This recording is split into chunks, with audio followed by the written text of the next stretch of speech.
Hi, Flosstube. It's Arlene here. It's December 19th, and it's been too long since I made a video.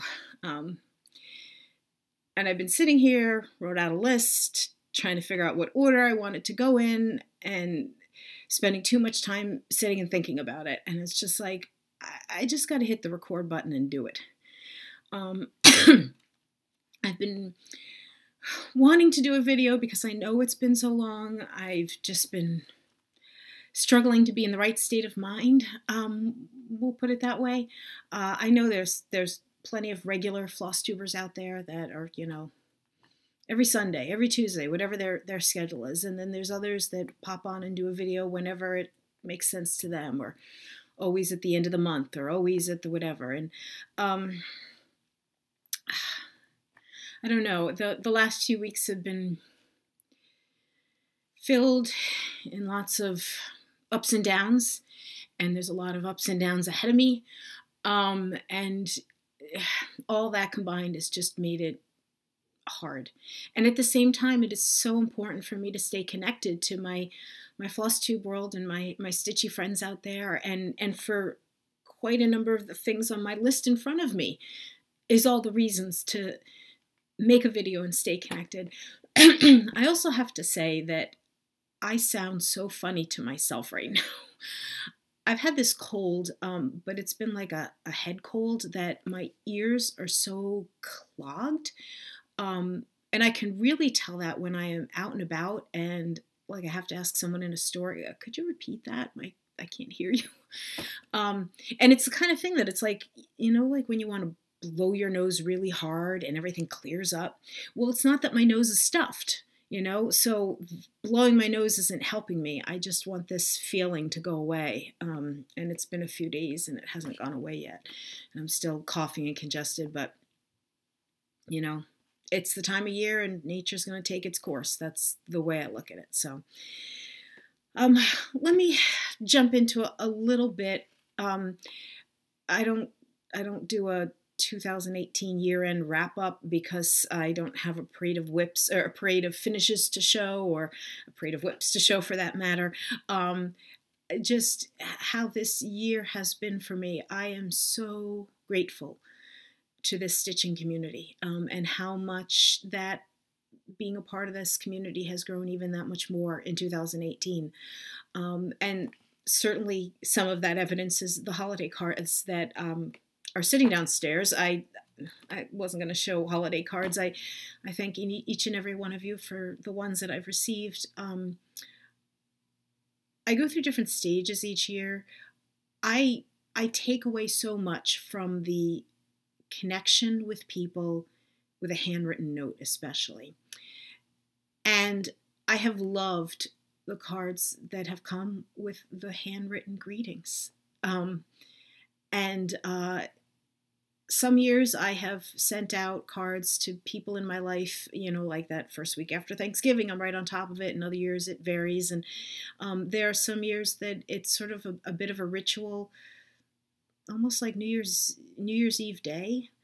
And for those who take cards and display them on a mantle and everything, it'll show up too late for that purpose.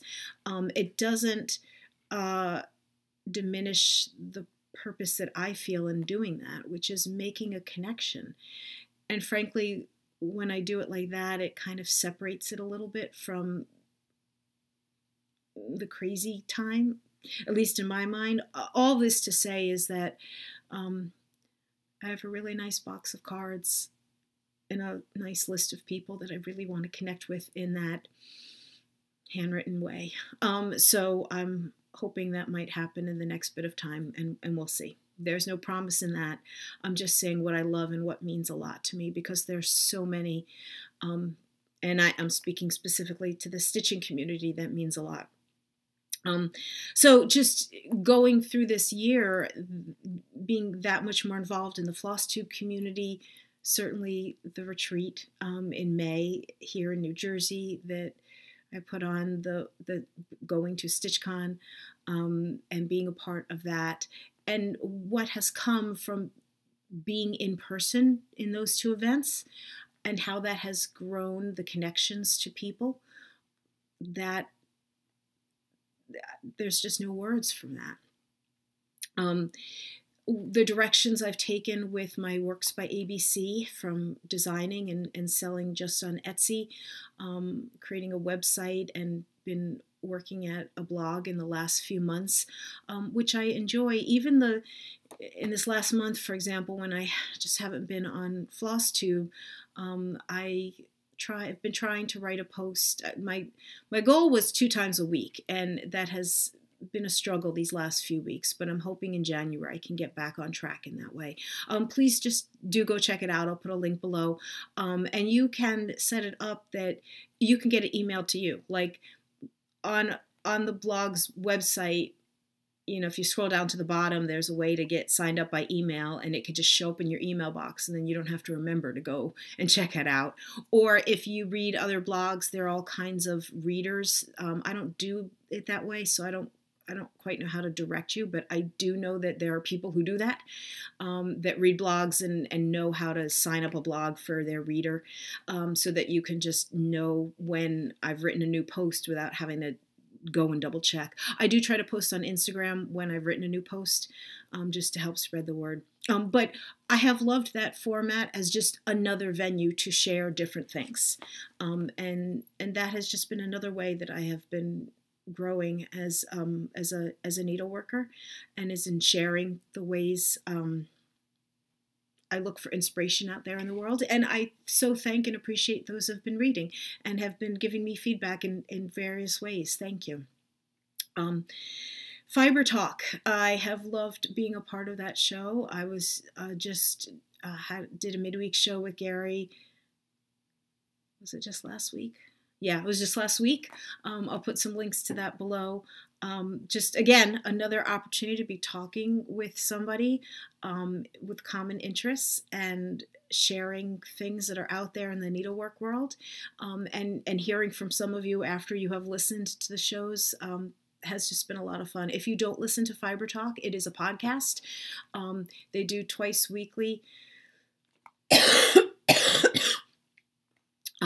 Their Sunday guests are designers and shop owners and the full spectrum and range of folks from all different areas of the fiber world. Midweek shows, I know Gary's had lots of, some weeks it is with Christine, and some weeks Christine's schedule has been quite challenging in the last few months. So he's done a lot of, I've been on there a couple of times. He's done some other ways of making up when Christine has not been available. So it's a great podcast. I love to listen to it when I'm in the car or when stitching or something that I don't want to have to look up at. Okay, I got myself way off track. Reviewing over the year, the things that are a part of my year. So working on Works by ABC in all of the variety of ways. So yesterday, it was originally in my plan to try and do this video yesterday, and I went to go get my car serviced, and I was sitting there for hours.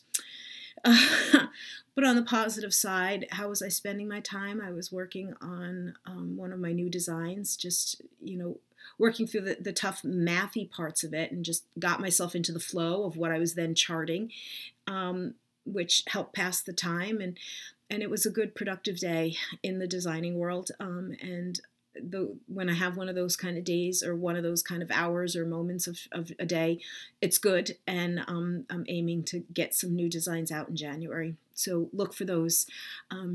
Keep encouraging me to make those all come together. Would be great. I can't do a 2018 wrap up without just acknowledging on a personal level. It was very hard. It is hard. If you have been with me, you have been with me through the summer. And if you don't, the simple short version is both of my parents passed away this summer. And my sisters and I are dealing with a lot. And in front of us right now is this time of year. You can read all you can find out there about grief and going through traditions and rituals when your loved ones are not present anymore. I grew up Jewish. My parents very much so in the traditions, and yet the full acknowledgement of the 21st century. In the last number of years, we have celebrated Hanukkah by not necessarily on the one of the 8 nights, and we have done a picked a date that worked for everyone, especially when I would be up in the area, and that would be Hanukkah, and we'd have a meal, and we exchange gifts and light candles and so on. And this year, my sisters and I are trying to do that. Not trying, we will be doing that. So there's just 2 factors just to share, and then I need to move on. One is doing that and everything associated with it without our parents. And then the second factor is that we are clearing out a house that we grew up in. And doing both of those things at the same time is hard. It's practical, it's reality. Sometimes you just have to do those kinds of things, but it is hard. So that is what is in front of me. I'm actually leaving tomorrow, which is another reason why I had to get this video in. Very much wanted to make this Flosstube connection with all of you before my brain turns over in a very different way for a good period of time in front of me. So let me get back on track here before I get really off track. Okay. To focus on the parts of 2018 that have related to all of you guys, the Stitchy world has meant so much to me, and having this world has helped make the very rough parts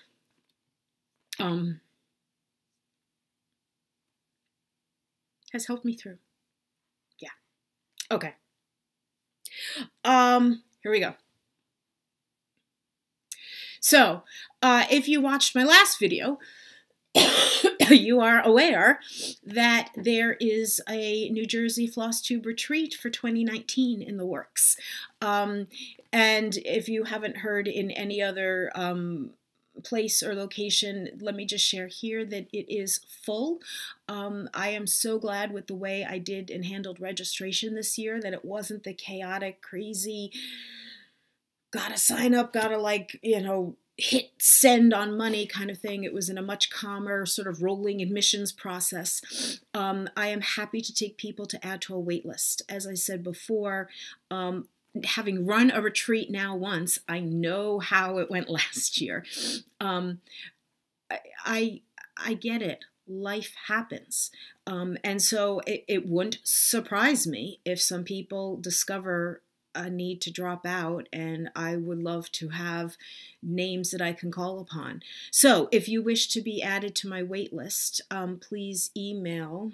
The sign I had from my last video is probably sitting somewhere in the mess in front of me. I'll put the link below, or the email. It's njflosstuberetreat@gmail.com. So if you wish to be added to the wait list, all the details are on my last video, but simply put, it is August 2nd through 4th, Friday, Saturday, Sunday. The cost is $100 to be a part of the group. You can choose to stay in the hotel, and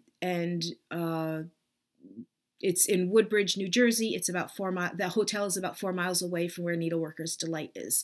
And again, all the information could be found in my last video, or if you email that email address, I'm happy to give you some more information. Okay, so again, the retreat is full. We have 101 officially registered attendees, but happy to add people to the wait list, which is not long at all at this point. So you just never know. Okay, stitching, as I'm now much further in than I intended. So another reason that I haven't felt the, want to make a video feeling in the last few weeks is that the stitching I've been doing in the last few weeks hasn't been anything I could show you. And that is because either the last video or the video before that, I shared the exciting news that I had some designs that were accepted to Just Cross Stitch. Wonderful. Great. I was stitching the models, the pieces that will be in Just Cross Stitch, and I can't show them. So, I did my last video right before Thanksgiving, and pretty much that day or thereabouts, I had to stop working on my own project, and really up the notch, because I sort of started the just cross stitch models. So there are 3 pieces. There is a what I'm calling a regular pattern for the July-August issue. There is an ornament that will be in the July-August issue, because the July-August issue has what they call an ornament preview. They have 10 or 12 ornaments, and then there will also be one of my ornaments in the Ornament 2019 issue. So all 3 of those I finished off this past weekend, boxed up. They're in the mail, in transit, on their way to Just Cross Stitch as I speak. I did film little clips that I will be saving for like 6 months. And we'll be inserting in videos when the magazines come out, so I can share with you, up close and talk a little bit about the designs at that time. So the only stitching to share of my stitching to share with you in this video, but I figured I would bring it up at this point anyway. So I only have about 4 or 5 days worth of stitching since the last time you saw this. So this is my gossamer lace in blackwork. I didn't even bring up the pattern. You've seen this in my last few videos. Probably, where's my hand? My hand is on the wrong side. Here we go. This is where I've been working since I started it back up. So if you were to actually care enough to compare it with the previous video, that's really what's new. And close-ups that have been asked. Again, this is the blackwork version. The same pattern is available in cross stitch. From here to here, the diameter is about 18 inches. I'm doing it on 40 count over 2. What else to share? B5200. I am almost finished with my 4th skein of B5200. So it's looking like 5 skeins of DMC floss, 1 strand at a time. So anyone who's getting ready to stitch this and wants to know how much thread to buy, I mean, I'll have a final number when I'm done, but it's looking like 5 skeins of DMC floss, whatever number of yards or meters come on a thing of DMC. So that's the stitching that I can share with you. I will not take this with me when I go away up to Connecticut. It's not a project that travels. I need the right lighting and everything to work on it. So sadly, I won't be able to work on it for a bit of time. It is what it is. Okay, that's my stitching. That's the extent of my stitching to share with you. But I have somebody else's stitching to share with you. Some people give the sweetest and kindest gifts, and this was just so stunning and beautiful. I need to share it with all of you because it covers the word gift in more than one way. There is a regular viewer. I didn't ask her if it was okay to use her name, so maybe I shouldn't. I'm just going to say there is a faithful viewer out there. She knows who she is. Feels like from the very beginning, I've had some very wonderful and lovely communication with her. She's bought some of my patterns. She shared some pictures of her stitching with me. It's just been a lovely connection I've had with her. And she sent me an email at one point saying there's a box on the way to you, and I thought that was very sweet. When I opened the box here, so okay, it's on an easel, people. It's just going to be easier if I just show you this. So this is a pattern of mine. I have one of my patterns is called 3 Lacy Squares. This is one of the 3. Okay, she stitched this. She chose a it's a DMC. Oh wait, I don't even have to guess because she was so smart to write all this information on the back. On Belgium linen 32 count, using DMC 3228, Petite Treasure Braid Gold. And she didn't write this part, but there are a few gold beads in just the right places. And then the finishing she did here. She did this herself. This cord, she's also a crocheter. She crocheted the cord using Lisbeth 20. Lisbeth, if you're familiar with that at all, but she did the crocheted cord here. This kind of, this is a gold like fabric that she put on a canvas panel. What a beautiful, like, what the perfect fabric to coordinate with the perfect stitching. And then the card she wrote, I mean, one thing I have tried to do in sharing patterns with all of you is the majority of my patterns, there's a few exceptions to this, but I tend to not want to like say, stitch it on this fabric with these threads. I like to do patterns where I'm encouraging stitchers to stitch what you want.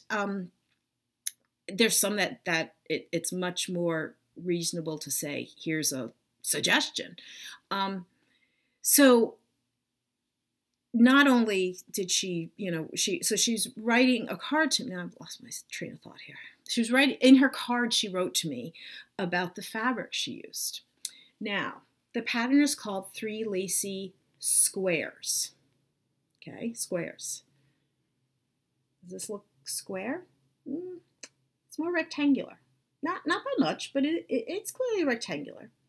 So as it turned out, the fabric she was using was basically an uneven weave, like the vertical and horizontal, if you counted the threads, it wasn't quite even. And on some cross stitch that you wouldn't even notice it. But on a pattern like this, you do notice it. And what a great learning experience. She said, you know, she didn't realize it till she really got going, how much it was, not affecting, but how much it was showing. I just love it. It's just like another take on what stitching can do to bring out the beauty of a design. So it's so beautiful. And I so appreciate having a gift like this. So you know who you are. Thank you so much.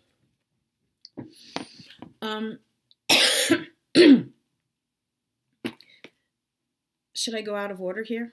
Because I just realized something else. Well, yeah, okay. Well, yeah, this is related to gifts, but I had meant to talk about it before. That's okay. Okay.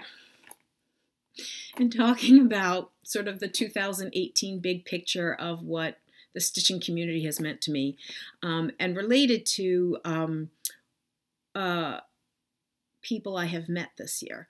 So thanks to organizing a retreat, I have met in person some stitchers that I wouldn't have had the opportunity to meet before, that were not necessarily like Flosstubers that I've seen on video. But what came from the retreat started up as a group of stitchers that have been meeting basically monthly, that I've just loved and I've come to treasure and appreciate. And a group of us got together this past weekend as a holiday gathering. And I love you women. Thank you so much for enhancing my life. It was because of the New Jersey retreat, and these are people that are all basically within driving distance. So you take some locals and you bring in some people that are willing to drive an hour or so to come together once a month or so for a stitchy gathering. And it has just meant a lot to me. Many people, when they were doing videos about the New Jersey retreat, were talking about scissor fobs. And here is one. I am lucky enough that I got the extras. Barbara, a woman from local who came to the New Jersey retreat, had not mentioned to me ahead of time.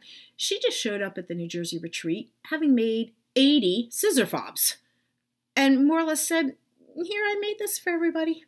So if you watched any New Jersey retreat, Flosstube retreat videos from back May, June time, you might have seen people showing scissor fobs. I basically have one of these on most of the scissors I own, which is to say 3 or 4 of them. And so it was at Barbara's house that we gathered this past weekend. Barbara is amazing because she made us all project bags. And not just project bags, but here's a project bag with a coordinating accoutrement bag. Like, look at this, people. Her daughter, Kim, has joined us in the group. Kim did not attend the New Jersey Flosstube retreat, but has been a part of our group. There's beeswax from Kim. But, you know, I am lucky enough to have, for example, the bags that I own for projects are all thanks to Stitchy Friends. And truly, thanks to Stitchy Friends, all related to the New Jersey retreat. I'm talking to you, Diana. I'm talking to you, Jen. I'm now talking to Barbara. You all are the people that have made it possible for me to not feel like a weirdo because I now own project bags and can use them. And, you know, but thank you. And, you know, it's because this stitching group has helped a lot. It's just wonderful. I never thought I would have a group like this. You know, for all the people that are sitting there saying, I don't have a group, I don't know people around me. Yeah, in some ways I was like that. Yes, there's some definite regulars at Needleworkers Delight, and there have been times that I go up there, and there's some lovely people, and some of those regulars are there every Saturday, and wonderful. I just can't do it. I can't make it, whatever. But as just an offshoot of what this year has given me, it's given me some Stitchy Friends that don't live nearby and I haven't been able to see in person a lot, but it's also given me some wonderful moments of in-person time, and that means a lot. Okay. Back to where I was. Okay, so in the gift world, so to speak, if you watch McKenna, Stitching in Sequins, and why don't you? If you don't, please do.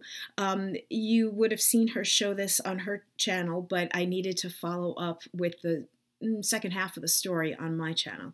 So in her thrifting adventures, she is always so sweet and so kind to be looking out for me, particularly when it comes to any lace she might find. Sometimes she sends me pictures and, you know, I mean, in effect saying, hey, is this anything of interest? When she sent me pictures of these, there are actually 10 of them, and she said they were labeled cloth coasters. They were cloth coasters. I could see, I mean, zoomed in, these were not like your typical crap stuff you might find in thrift stores, okay? I could see from her pictures that this was handmade lace. And, you know, one of the pictures she sent as I was zooming in, and this is what, I know I'm not alone. I know there's some lace makers that have found me. So I bet there's some lace makers doing right now what I had done with McKenna's picture. One of the things that I was looking for was, could I find on a piece of lace like this, where was the connection? And if you look right there, that's where the threads were connected. And 10 of these for $5? Yes. So she bought them for me. She sent them to me. And there were some surprises when she sent them to me, because if these were in any of the pictures, I didn't catch it. But when they arrived, do you see the Made in China sticker? Now, most of them, not all of them, but most of them have that sticker on there. So it's not like it's just one sticker and it got attached to one of them. So that really struck me, because this is not the typical lace that comes made from China. There's plenty of lace that comes made from China that is handmade in sort of sweatshop factory kind of, I don't know the details, but it's much coarser with thicker threads, done in a more get through it, make another one kind of way. This seemed too fine and too nice to be made in China. But again, too many of these had the Made in China sticker, not to mention that the tag that came wrapped in the tissue paper had also said Made in China. I posted on a lace site, which I will link. I am pretty sure anyone can read the site. I think you have to sign up to belong and comment, but I'm pretty sure anyone could read. So you could read my post and you could see what some others posted back. And it's a site that a lot of like lace experts. So it's great when it's not just like casual people saying, oh, I think it might be blah, blah, blah. No, these are people who really know what they're talking about. It's a type of lace called Flanders lace. And the center part is just a piece of like linen, light linen with some drawn thread work, meaning that's some pretty fine drawn thread work. And that's some pretty fine, I'll turn it over, attaching the linen center to the lace. I mean, again, this just doesn't seem like typical China sent for export kind of lace. And yet, so if you were to look at the responses, a couple people thought, yeah, those stickers, it doesn't make sense made in China. I also brought these to my lace group a couple weeks ago. We were having a little debate, particularly the one woman there who's really a good expert among the group. And, she has seen a lot in lace world, and she's like, well, you just don't know. The other thing is you look up, when did they start making stickers that say made in China? That's not that long ago. That's relatively speaking.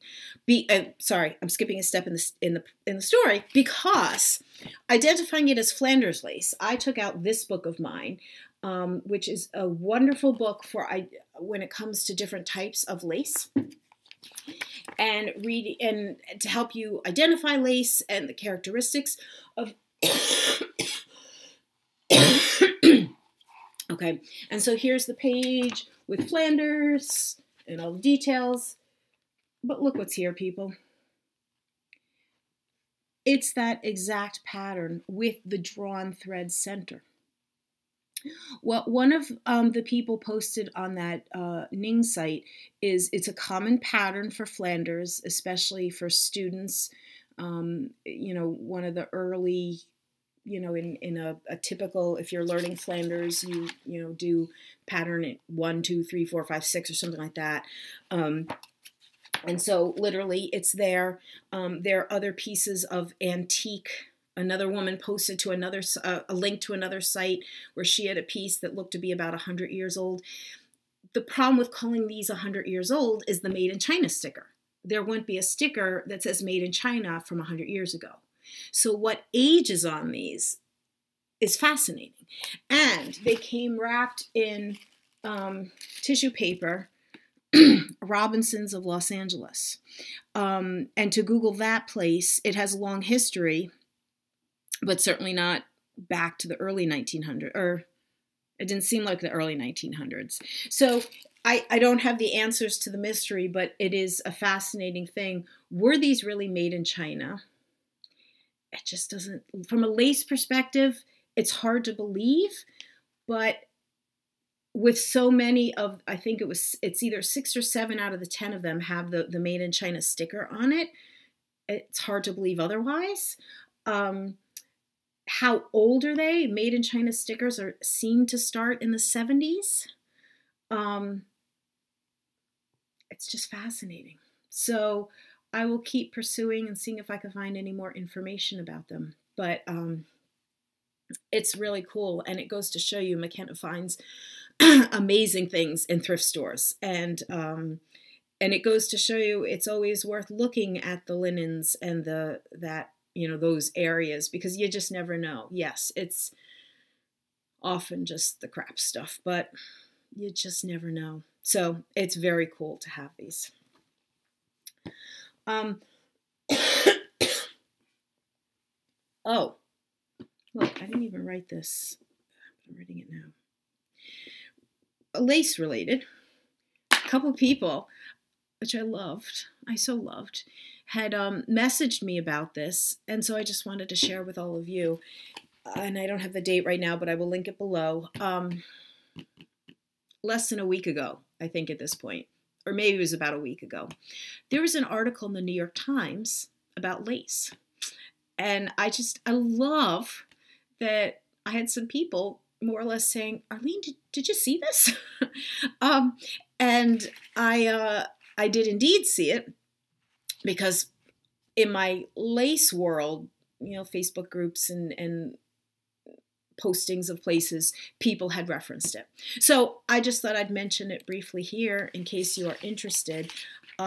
So the lace that was, there was an article, there was a series of articles about crafts, and for this forum, you all might be interested. I'm trying to remember, I think there was one on glass blowing, there might have been one on woodworking, I forget the whole series, but the one on lace was specifically focused on an Irish lace called,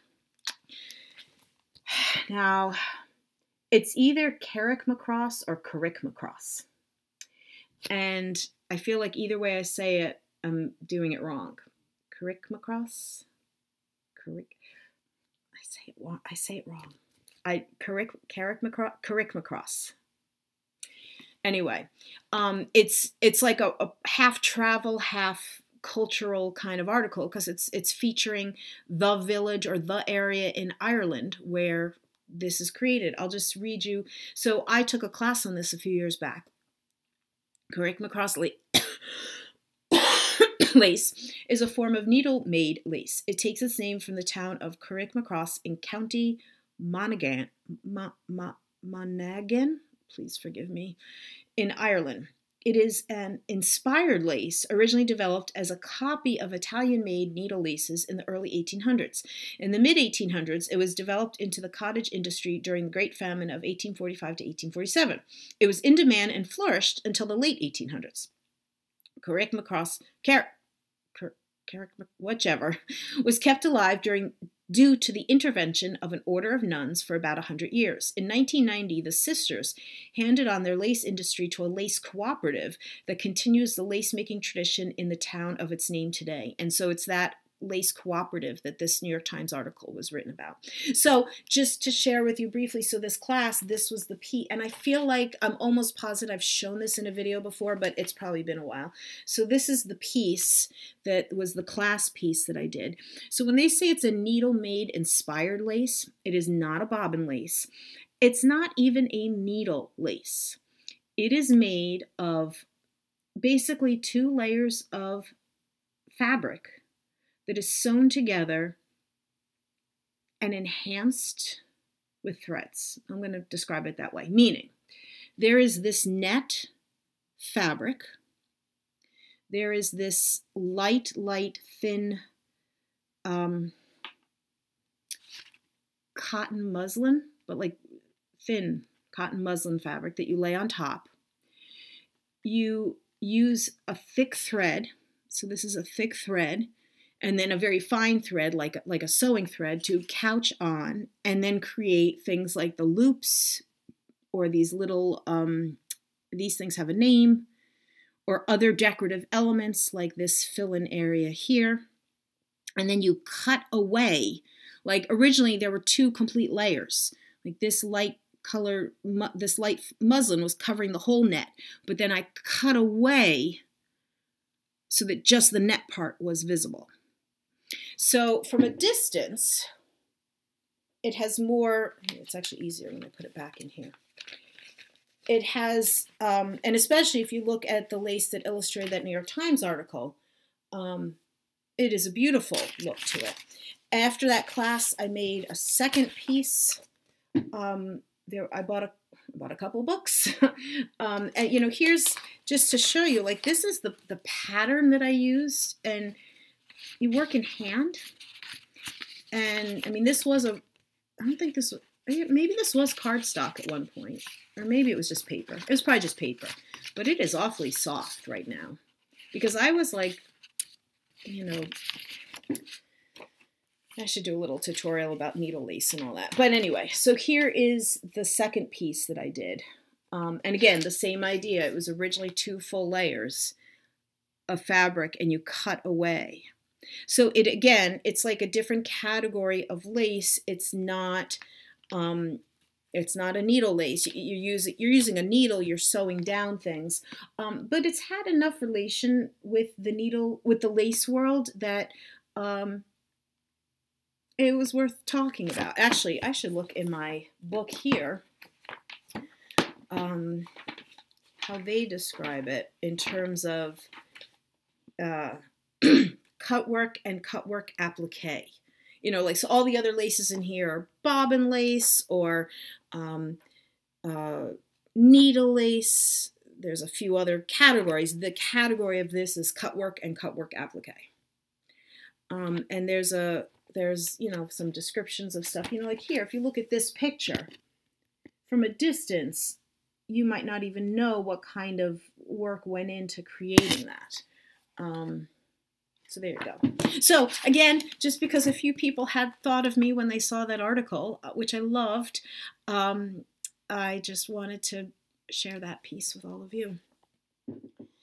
And again, because I was kind of light on the stitching for this video, I thought, and also because I had a few people who I was thinking, oh, well, if I need ideas for a video, I could always like do a lace with me. And I just wasn't into setting myself up for doing that today. But I did have some other lace that I thought I could share with you. And was it my last couple of videos, I've had a few people say, you haven't shown any lace lately. And yeah, well, so I had something I realized that I'd wanted to show, and I'm almost positive I haven't shown it in a video yet. So at some point, it's always hard for me to answer the question, how long have you been doing bobbin lace, because of the way I started, and then I stopped for about 5 years, and then I started up again. But the point when I started up again had to do with going to a summer class/retreat and just reminding myself how much I loved this. And that opportunity to go with a teacher who I then went back to that summer opportunity for a number of summers in a row, and she ran her classes with all different skill levels. So it really was whatever you want to work on, let me help you. If you were a beginner to bobbin lace, you know, she had, you know, exercise 1, exercise 2, exercise 3, and so on to do. But other than that, it was really, what do you want to work on this summer? She also would bring with her a fair amount of lace supplies, books and threads and all kinds of stuff. That first summer, the one book that I purchased from her was this one. Torchon is the type of lace that most people, bobbin lace, is the type of bobbin lace that most people will first learn. It's not a requirement. It's just what usually happens.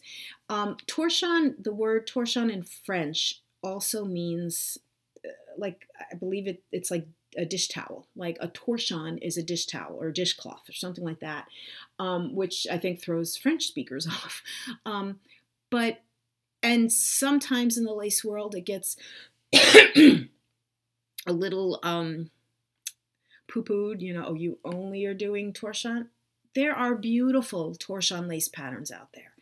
This book that Evelyn had that summer, I fell in love with it because it was the first time, not that I had that much lace book buying experience at that time, but it was one of the books in her offerings that had really good diagrams that, let me see if I could help you understand. The color coding in lace books is a bit of a universal kind of thing. Although now that I'm saying that, usually you see purples and this is blues. Okay, whatever.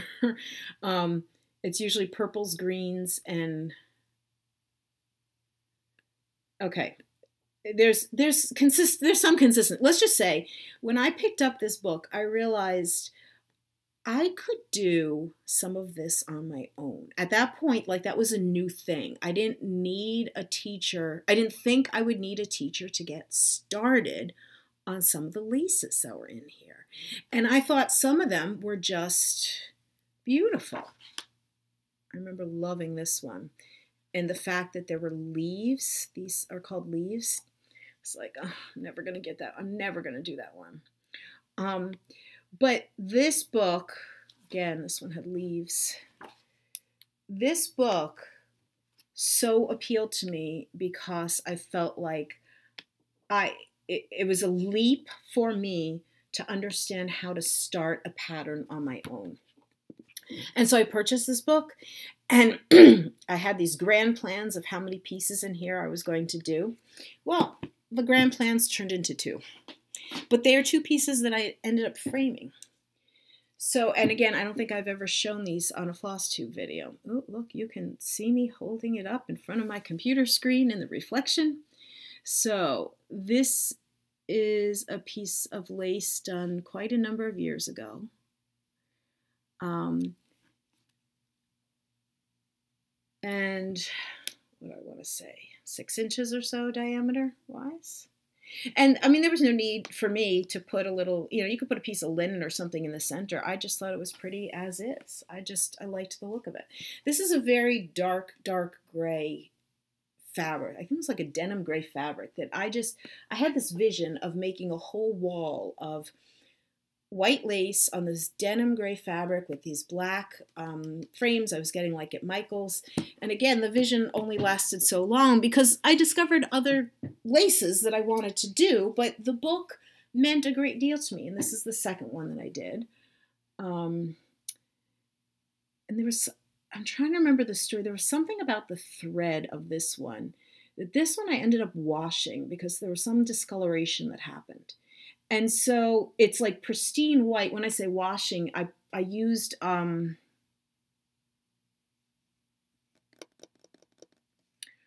Restore, like some product that's made for like cleaning old linens or something. So that made it like plumped up the threads. I don't know how else to describe it. The threads got plumped up in this one.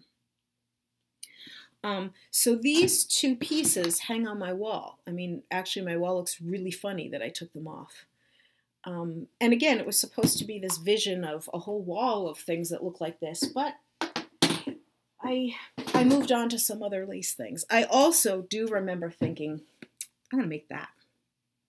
I thought that was stunning. Until I started to work out what it would take. So that is actually like a tablecloth size, and I still have this. I was glad to, like, I keep a lot of lace things in a portfolio binder, and the binder has like a pocket, and I was so sure I was going to do this. I started to put this together, and then I decided I needed to keep this so that if I ever thought I would do this, seeing this would remind me again. So this is, I put together, photocopied enough copies of it. I put together, it's all crinkly, but it's a circle, okay? If it was laying flat, it would be a circle. This circle, you can see how big it is. Like my head fits. There you go. You could see how big it is. That circle is just the inner circle. And the whole thing is a repetitive pattern. I mean, that's what I came to realize, is that to do this whole thing, it would be quite a commitment. And I could see being really bored because it was a repetitive pattern. And, and I will never do this. I know I've shown this in a video over the years, many, many years later, I have come across, I own it, a pattern for a tablecloth that if I were to do a bobbin lace tablecloth, I will be using that pattern. It is not as repetitive. It is a much more interesting challenge. It would still take a lot of time and effort and energy and desire to do it, but it would keep me interested. This one would not keep me interested, but there you go. It's a story of a book, and I don't know if I will ever make anything else out of this book. But that said, when I took it off the shelf to share in this video, I start paging through it like I do most of the times I take books off, and I think, oh, I want to make that, and I want to make that, and all the free time in the world. All right. That's about all I have. Okay, so this went longer than I thought it would, which is great. Well, great. If you have time to be watching Flosstube videos this time of year, I hope I have kept you at least a little bit entertained today. I'm glad I was able to sit down today and do this and get this out and again just make this connection with all of you, with my Flosstube stitching world.